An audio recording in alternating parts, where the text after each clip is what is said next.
Yes, good morning friends. आज एकदम special product घेऊन आलोय आणि 10 मिनिटं तुम्हाला कम्प्लिटली द्यायला लागतील, 10 ते 12 मिनिटं. आणि हे प्रोडक्ट तुम्ही ज्यावेळेस बघाल, तुमचे जे कोणी ॲडवायझर किंवा जे कोणी कन्सल्टंट आहेत, ते तुम्हाला हे फॉरवर्ड करतील.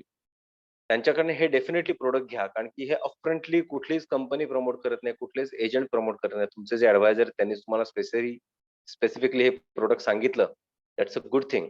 आणि हे तुम्ही प्रत्येकाने तुमच्या पोर्टफोलिओमध्ये हे प्रोडक्ट असलंच पाहिजे. आणखी सगळ्यात अनप्रिडिक्टेबल गोष्टीसाठी आपण हे प्रोटेक्शन देतोय आणि ती अनप्रिडिक्टेबल गोष्ट काय आहे, त्याचे कॉन्सिक्वेन्सेस काय असतात, हे सगळं आपण बघणार आहोत. 10 ते 12 मिनिटाचा व्हिडिओ आहे. शेवटपर्यंत व्हिडिओ एवढ्यासाठीच बघा, की या प्रॉडक्टची जी कॉस्ट आहे, जी एवढी कमी कॉस्ट आहे, हे तुम्ही बिलीव्ह करू शकणार नाही. एवढी कमी कॉस्ट आहे, जी मी या व्हिडिओच्या शेवटी सांगणार आहे. त्याचे फीचर्स आणि त्याचे बेनिफिट्स हे सगळे मी आता तुमच्याशी डिस्कस करणारच आहे. बेसिकली हा प्रॉडक्ट कुठल्याही हेल्थ इन्शुरन्स रिलेटेड नाहीये. याच्यात कुठेही आपली इन्व्हेस्टमेंट एवढी करतोय आणि आपल्याला एवढे रिटर्न्स मिळतील 10%, 12%, 15%, टॅक्स फ्री 7%, 8%, म्हणजे ह्या सगळ्या गोष्टीला कुठेही प्रेझेंटेशन नाही, त्याला कुठेही सेकंड थॉट पण नाही. अगदी व्हॅनिला प्रॉडक्ट आहे. प्रत्येक कंपनीकडे हे प्रॉडक्ट आहे. पण कुठलीच कंपनी हे तेवढं मार्केट करत नाही किंवा कुठलेच ॲडवायझर हे तेवढं मार्केट करत नाहीत. मला असं वाटतं, की हे तुमच्याकडे जो अर्निंग पर्सन आहे, घरामध्ये जो अर्निंग पर्सन आहे, त्याच्याकडे प्रत्येकाकडे हे प्रॉडक्ट असलं पाहिजे. कारण की हे सगळ्यात अनप्रिडिक्टेबल जी गोष्ट आहे, जी आपण सेक्युर्ड करणार आहोत. सेक्युर्ड करणार आहोत याच्यावरून तुम्हाला लक्षात आलंच असेल, हे इन्शुरन्स रिलेटेड प्रॉडक्ट आहे. पण इन्शुरन्स रिलेटेड बरीच प्रॉडक्ट तुम्हाला कळतात. कधी-कधी कोणीतरी येऊन तुम्हाला टर्म इन्शुरन्स सांगतो. कधीतरी कोणी येऊन तुम्हाला एखादी इन्व्हेस्टमेंट एंडोमेंट पॉलिसी सांगतो. कोणतरी युलिप पॉलिसी विकून जातो. तुम्हाला त्याच्यात 12% आणि 14% सांगून. एंडोमेंट पॉलिसी टॅक्स फ्री आहे म्हणून आपण इन्व्हेस्टमेंट म्हणून ती बघतो. पण ॲक्चुअली सगळ्यात अनप्रिडिक्टेबल गोष्ट ज्यावेळेस इन्शुरन्सचा टॉपिक येतो, ही कुठली? तर सपोज मी डे टू डे रूटीनमध्ये योगा करतोय, मी प्राणायाम करतोय, माझं खाणं-पिणं एकदम व्यवस्थित आहे, वेळच्या वेळी मी खातोय, माझं रेग्युलर डायट चांगलं आहे, माझं एक्सरसाइज मी प्रॉपर करतोय. एवढं सगळं असून सुद्धा पण तुम्ही बऱ्याच ठिकाणी बघाल, तर काही जणांच्या डेथ होतात आणि त्याचे बेसिकली रिझन असतं ॲक्सिडेंट. नॅचरली तुम्हाला मला काय होण्याची प्रोबॅबिलिटी ही खूपच रेअरेस्ट असते. कारण की एखाद्याला आजार झाला, तर त्याला काहीतरी पुढे त्याच्या कॉम्प्लिकेशन्स होऊ शकतात आणि त्याच्यामध्ये पुढे काहीतरी होऊ शकतं. पण आजकाल मेडिकल सायन्स एवढं ॲडव्हान्स झालंय, की तुम्हाला कुठल्याही आजारातनं बाहेर काढायची ताकद आज आहे. आधी फक्त डेंग्यू, मलेरियाने पण लोकं जायची. पण आता तसं राहिलं नाही. एखाद्याला फर्स्ट अटॅक आला, सेकंड अटॅक आला, थर्ड अटॅक आला, तरी सुद्धा त्याची प्रोबॅबिलिटी जगण्याची खूप असते. पण सगळ्यात अनप्रिडिक्टेबल डेथ असते आणि ज्याच्यामध्ये हाताशी काहीच लागत नाही, अशी असते ॲक्सिडेंटल डेथ. त्या ॲक्सिडेंटल डेथ, डिसॅबिलिटी आणि ड्यू टू डिसॅबिलिटी आपला जो इन्कमचा लॉस होतो किंवा जे आपल्याला एक्सपेन्सेस रेग्युलर चालू असतात, त्याला कुठेतरी सपोर्ट पाहिजे असतो. या या पर्टिक्युलर गोष्टीबद्दल आज आपण बोलणार आहोत. ही गोष्ट म्हणायला गेलं तर खूप सिंपल आहे आणि आपल्याला असं वाटतं, की नाही इतक्या वर्षात आपल्याला काही झालं नाहीये, तर याच्यापुढे कशाला काय व्हायला पाहिजे? व्हायला नकोच. तुमच्या बाबतीत पण नकोय, माझ्या बाबतीत नको आणि इतरांच्या बाबतीत नको. पण दुर्दैवाने जे काही घडतंय ते बाजूच्यांच्याच घरात होतं, असं काही होऊ शकत नाही. कधीतरी दुर्दैवाने आपल्यावरती ती वेळ आली, तर आपल्या फॅमिलीला कुठेतरी एक चांगलं बॅकअप पाहिजे. याची काळजी तुम्ही तुमच्या फॅमिलीची तुम्हीच घेऊ शकता. माझ्या फॅमिलीची मीच घेऊ शकतो. आणि ज्याच्यासाठी जी कॉस्ट तुम्हाला बेअर करायला लागते ना, इट इस टेरिफिकली निग्लिजिबल. म्हणजे तुम्ही विचारच नाही करू शकत एवढ्या कमी कॉस्टमध्ये आपण आपल्या फॅमिलीला एवढं चांगलं प्रोटेक्शन देऊ शकतो. सो पुढची 10 मिनिटं फक्त दुसरं काहीही अटेंड करू नका. फक्त हा व्हिडिओ बघा आणि शेवटचे 10 मिनिटातल्या शेवटच्या 1 मिनिटात मी त्याची तुम्हाला कॉस्ट सांगणार आहे. सो आता मी शेअर करतो काही पी-पी-टी तुमच्या समोर. तुम्ही जस्ट ते गो थ्रू करा. मी त्याच्यावरती 5 मिनिटापेक्षा जास्त बोलणार नाहीये. सो 2 मिनिटं जस्ट दाखवतो.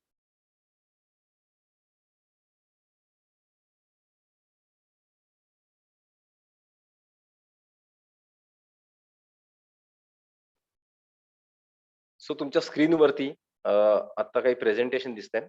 हे प्रेझेंटेशन खूप इम्पोर्टंट एवढ्यासाठीच आहे, की बऱ्याच वेळेस आपण कुठल्या ना कुठल्यातरी ॲसेट क्रिएट करायच्या मागे असतो. म्हणजे आपण एखादी लाईफ इन्शुरन्स पॉलिसी घेतो आपण ॲसेट क्रिएट करायला. आपण एखादी प्रॉपर्टी घेतो ॲसेट क्रिएट करायला. आपण एखाद्या गोल्डमध्ये इन्व्हेस्टमेंट करतो, किती फिजिकल ॲसेट क्रिएट होते आपली. काही नाही काही गोष्टींमध्ये आपण ॲसेट क्रिएट करण्यासाठी जातो आणि ते ॲसेट क्रिएट करत असताना आपण बऱ्याच वेळेस काही लायबिलिटी घेतो. फॉर एक्झाम्पल मी माझी एखादी लाईफ इन्शुरन्स पॉलिसी घेतोय, तर ती लायबिलिटी नाही, ती ॲसेट आहे कारण की उद्या काही बरं वाईट झालं तर नॉमिनीला पैसे मिळतील. पण ज्यावेळेस मी माझ्या मिसेसची पॉलिसी घेतो, शी इज नॉन अर्निंग आणि त्या मोमेंटला जर का मला काय होतं, तर ती ती माझ्या मिसेससाठी लायबिलिटी आहे. सो लाईफ इन्शुरन्स कोणाचा असला पाहिजे, तर तो तुमचाच असला पाहिजे. जो कर्ता पर्सन आहे त्याचाच असला पाहिजे. त्याचा जर का प्रॉपरली ॲडिक्वेट लाईफ इन्शुरन्स असेल, तर तुम्ही मुलांच्या नावाने किंवा मिसेसच्या नावाने इन्व्हेस्टमेंट म्हणून ती पॉलिसी घेऊ शकता. पण डिपेंडन्सी म्हणून मिसेसच्या नावाने किंवा मुलांच्या नावाने पॉलिसी घेण्यात तसं लॉजिक नसतं, जर का तुमचा इन्शुरन्स ॲडिक्वेट नसेल तर. पण ज्यावेळेस तुम्ही हाउसिंग लोन घेता, त्या मोमेंटला तुम्ही एखादं लोन घेतल्यानंतर त्याच्या अगेन्स्ट सिक्युरिटी घेतली नसेल, तर ते जोपर्यंत लोन क्लिअर होत नाही, तोपर्यंत ती तुमच्या फॅमिलीसाठी लायबिलिटी आहे. त्याचप्रमाणे तुम्ही एखादी कार लोन घेता, जोपर्यंत ती कारचे पूर्णपणे ई निघून जात नाही, तोपर्यंत ती कार त्या बँकेची किंवा फायनान्स कंपनीची असते. उद्या काय घडलं आणि पैसे आपण नाही भरू शकलो, तर ती कार ते घेऊन जाणार आहेत. सो कुठलीही ॲसेट क्रिएट करत असताना आपण एक समोर लायबिलिटी पण क्रिएट करत असतो आणि त्याच लायबिलिटीला किंवा ॲसेटला प्रोटेक्ट करणं हे जास्ती महत्त्वाचं असतं. ते ॲसेट्स क्रिएट करत असताना. सो जे काम आपण टर्म इन्शुरन्सच्या माध्यमातून करतो, तेच काम आपण हे accidental death disability policy through करतो. आता टर्म इन्शुरन्स आणि ॲक्सिडेंटल डेथ डिसॅबिलिटी पॉलिसीमध्ये एक बेसिक फरक आहे, की टर्म इन्शुरन्समध्ये तुम्हाला नॅचरल डेथचं कव्हर पण मिळतं, ॲक्सिडेंटलचं कव्हर पण मिळतं. पण तिथे तुम्हाला डिसॅबिलिटी आणि इन्कम लॉसचा क्लॉज नसतो. आणि प्रत्येकाचा टर्म इन्शुरन्स असतोच असंही काही नाही. बरेच जण पॉलिसीज काढताना टर्म इन्शुरन्स त्यांचा नसतो. ॲक्सिडेंट पॉलिसीमध्ये सगळ्यात अनप्रेडिक्टेबल डेथच कव्हर केली जाते, ती म्हणजे accidental death.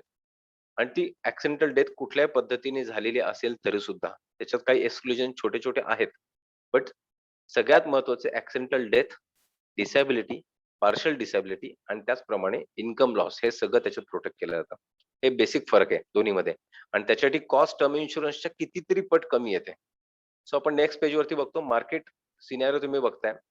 0.1% of इन्शुरेबल population is ॲडिक्वेटली इन्शुर्ड. ॲडिक्वेटली याचा अर्थ माझी सपोज व्हॅल्यू 1 कोटीची आहे आणि मी पॉलिसी 20च लाखाची घेते, तर मी ॲडिक्वेट इन्शुरन्स केलेला नाहीये. असं 0.1%च लोकं आहेत, ज्यांनी ॲडिक्वेट इन्शुरन्स घेतलेला आहे. एव्हरेज सम फक्त ₹4,00,000 आहे. रोड ॲक्सिडेंट्स या जे काही डिकेड्स आहेत, जे स्टेप बाय स्टेप वाढत चालले ते 5 टाइम्स वाढत चाललेले आहेत.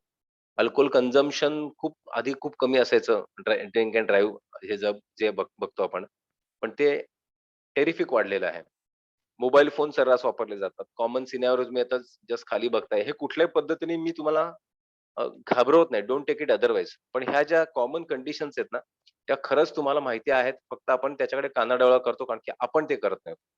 पण समोरचा माणूस ड्रिंक अँड ड्राईव्ह करून चालवतोय आणि मी कितीही चांगलं चालत असून, रस्त्यावरनं चालत असून, तरी सुद्धा मला तो ॲक्सिडेंट होण्याची पॉसिबिलिटी आहे. पुढचं जर का गोष्ट आपण तुम्ही बघितलं, की एकाच बाईकवरती 3-3, 4-4 जण आहेत. ती रिस्क फॅक्टर असतोच. याच्यात काय मिळेल, काय नाही मिळेल हे जे ड्रिंक्स अँड ड्राईव्ह करून आपण ज्यावेळेस चालवतो तो क्लेम मिळत नाही. पण समोरच्याने येऊन मला ठोकलं तर काय करावं? त्याचप्रमाणे तुम्ही तो ट्रक लोडेड जो बघताय, हे सगळे जस्ट मी तुम्हाला दाखवतोय हे डे टू डे रूटीनमध्ये तुम्ही आणि मी बघतो. पण आपण विचारतो, की आपल्याला त्याच्यामुळे काही धोका नाही ना, मग सोडून द्या. पण ज्याला तो धोका कधी निर्माण होतो त्याच्या फॅमिलीचं काय? सो ॲक्सिडेंट इन्शुरन्सचं गरज काय? ते 4,00,000 ॲक्सिडेंट हे 2013-14 चे स्टॅटिस्टिक्स आहेत. त्याच्यात वाढच झाली आहे, पण कमी नाही झालेले आहेत. Accidental death reported in India during 2013-14. सगळ्यात हायेस्ट डेथ जे जे काही ॲक्सिडेंट होतात, ते बिकॉज ऑफ रोड ॲक्सिडेंट होतात. Every 3 minutes an Indian dies due to accident. 80 deaths, 14 injuries occurs every day. 73 deaths are recorded every day due to truck accidents. Complete हे जे statistics आहे, हे 2013-14 चं आहे. त्याच्यानंतर जे अपडेटेड आहेत, तेही तुम्ही विचार करू शकता किती प्रमाणात गाड्या वाढलेल्या आहेत, किती प्रमाणात रोड वाढलेले आहेत, किती प्रमाणात रॅश ड्रायव्हिंग आणि ड्रिंक्स घेऊन गाड्या चालवण्याचं प्रमाण वाढलेलं आहे. हे खूप गोष्टी लक्षात घेण्यासारख्या आहेत.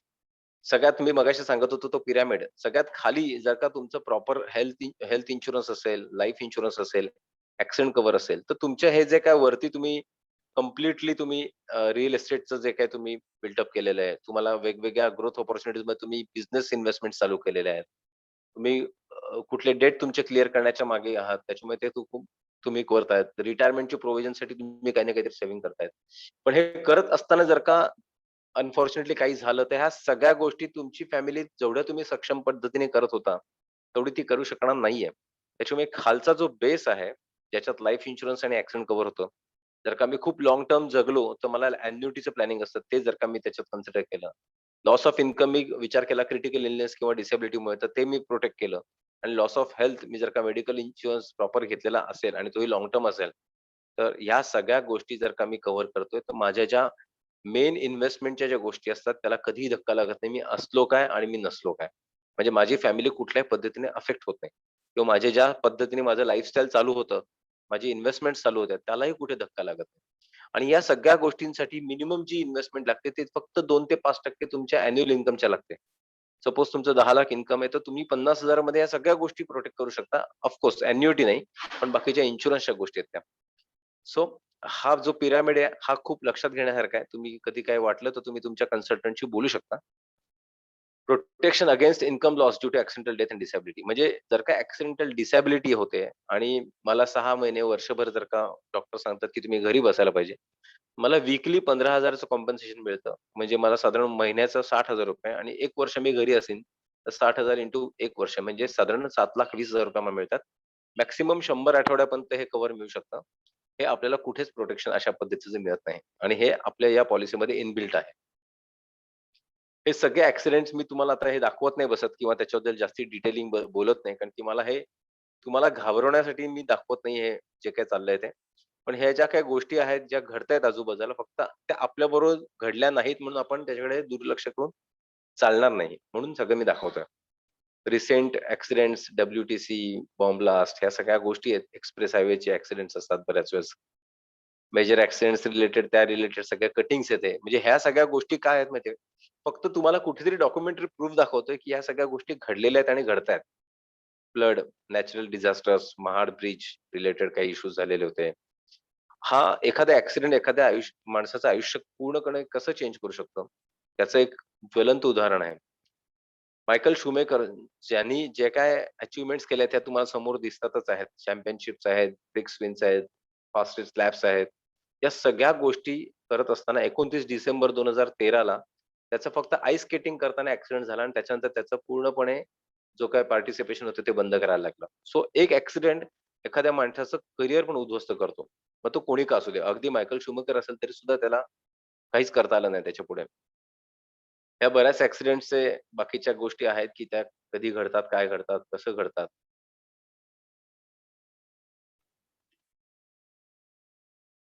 हे काही स्टॅटिस्टिक्स आहेत. आता एक साधारण उदाहरण घेतलं, की माझ्या फॅमिलीला गरज आहे ₹50,000 महिन्याची. तर माझं 10,00,000चं ॲक्शन कव्हर असून चालणार आहे का? तर नाही. कारण की 10,00,000 मला माझ्या फॅमिली जरी मिळाले माझ्या ॲक्सिडेंटल डेथमध्ये, तर त्या 10,00,000च्या अगेन्स्ट 6% रेट ऑफ इंटरेस्ट पकडला, तर ते ₹60,000 वर्षाचे होणार आहेत. म्हणजे महिन्याचे जेमतेम 5,000 होणार. तर 5,000त आपलं घर चालू शकतं का? जिथे माझी 50,000ची गरज आहे, तिथे 5,000त माझी फॅमिली सस्टेन करू शकेल का? तर तसं होऊ शकत नाही. म्हणून जर का तुमचं 1,00,00,000चं कव्हर असेल आणि तुमचं 50,000ची दर महिन्याची जे काही खर्च असतात, त्याचं जर का तुम्हाला प्लॅन आउट करायचं असेल, तर तुमचं मिनिमम 1,00,00,000चं कव्हर पाहिजे. ज्याच्यात तुम्हाला जे डे टू डे रूटीनसाठी जो तुमचा खर्च आहे ₹50,000 महिना. काही जणांचा 25,000 असेल, काही जणांचा 10,000 असेल, काही जणांचा 1,00,000 असेल, काही जणांचा 10,00,000 असेल. सो प्रत्येकाने आपापल्या कॅपॅसिटीनुसार ही पॉलिसी घेणं गरजेचं आहे. मला दर महिन्याला किती अमाउंट मिळणार आहे, ती माझ्या एक्सपेन्सेस आणि माझ्या लायबिलिटीजना मॅच झाली पाहिजे. ओके. एवढं फक्त इम्पोर्टंट असतं.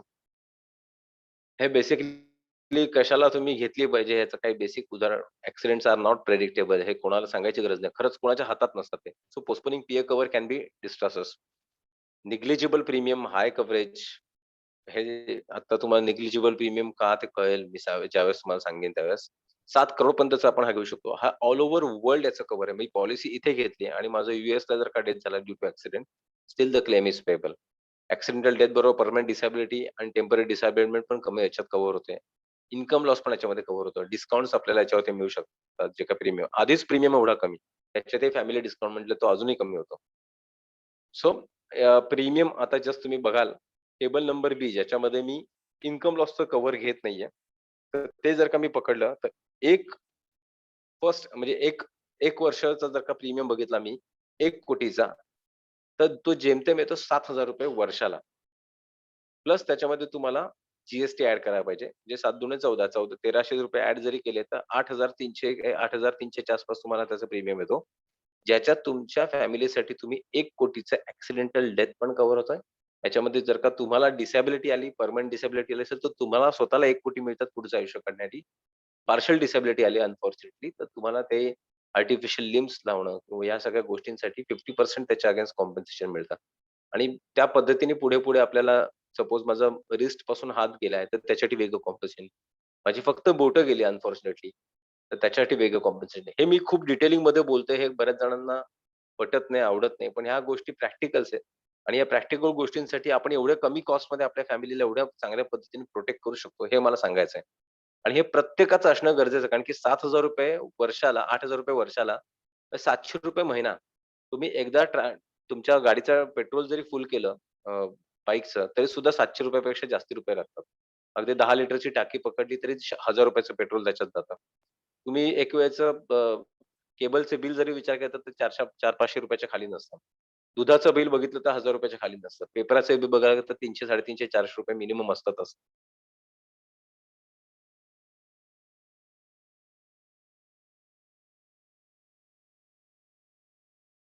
की ही पॉलिसी प्रत्येकाच्या पोर्टफोलिओमध्ये असली पाहिजे आणि प्रत्येकाने ती घेतली पाहिजे. सो याच्यात अजून जास्ती बोलण्यासारखं काहीच नाही. हे सगळ्यात महत्त्वाचं मी प्रीमियम तुम्हाला सांगितल्यानंतर तुम्हाला थोडासा शॉक बसला असेल. बट येस, खूप सुंदर अशी ही प्रोडक्टिव्ह पॉलिसी आहे आणि ह्याच्यामुळे जी काही फॅमिलीला तुम्ही प्रोटेक्शन देणार आहात, ते खूप अप्रतिम आहे. जास्ती हे मी डिटेलिंगमध्ये तुमचे जे कोणी एडवायझर असतील, ते तुम्हाला त्याच्याबद्दल सांगतीलच. जसं मी तुम्हाला सांगितलं 100% ऑन डेथ, परमनंट डिसेबलमेंटला ते 150% पर्यंत जाऊ शकतं. लॉस ऑफ साइट जर का आपण विचार केला, बोथ आईज जर का ते 100% तुम्हाला कॉम्पेन्सेशन मिळतं. 1 कोटीची पॉलिसी असेल, दुर्दैवाने दोन्ही डोळे गेले माझे, तर त्याच्यात 100% म्हणजे 1 कोटी मला मिळतात पुढचं आयुष्य काढण्यासाठी. ह्या सगळ्या गोष्टी पर्सेंटेज वाईज दिल्या आहेत. मी फार डिटेलिंगमध्ये बोलत नाही. बऱ्याच जणांना आवडत नाही. मलाही ते फार काय सांगायला आवडत नाही. पण या सगळ्या गोष्टी त्याच्यात कव्हर आहेत. तुम्हाला समोर दिसतायत त्या. पर्सेंटेज हे पण 2%, 1%, छोट्या-छोट्या गोष्टी याच्यात कव्हर केलेल्या आहेत आणि या सगळ्या गोष्टी या प्रीमियममध्ये इन्क्लूड आहेत. सो तुमचे जे कोणी एजंट आहेत, तुमचे जे कोणी एडवायझर आहेत, तुम्ही त्यांना जरूर कॉन्टॅक्ट करा आणि अशा पद्धतीचं प्रॉडक्ट तुमच्या पोर्टफोलिओमध्ये नक्की ठेवा. तुम्हाला हे प्रॉडक्ट आत्तापर्यंत तुम्हाला कोणीही घरी येऊन सांगितलं नसेल. कोणीही तुम्हाला हे प्रॉडक्ट पिच केलं नसेल. तुमच्या सुदैवाने तुमचा कुठलातरी एडवायझर तुम्हाला हे प्रॉडक्ट पिच करतोय. तर डेफिनिटली तुम्ही त्याला ऑनर करा आणि 50,00,000, 1,00,00,000, 2,00,00,000, 5,00,00,000 तुमची जी काही कॅपॅसिटी आहे तुमच्या फॅमिलीला लागणारी, ती तुम्ही डेफिनिटली घ्या.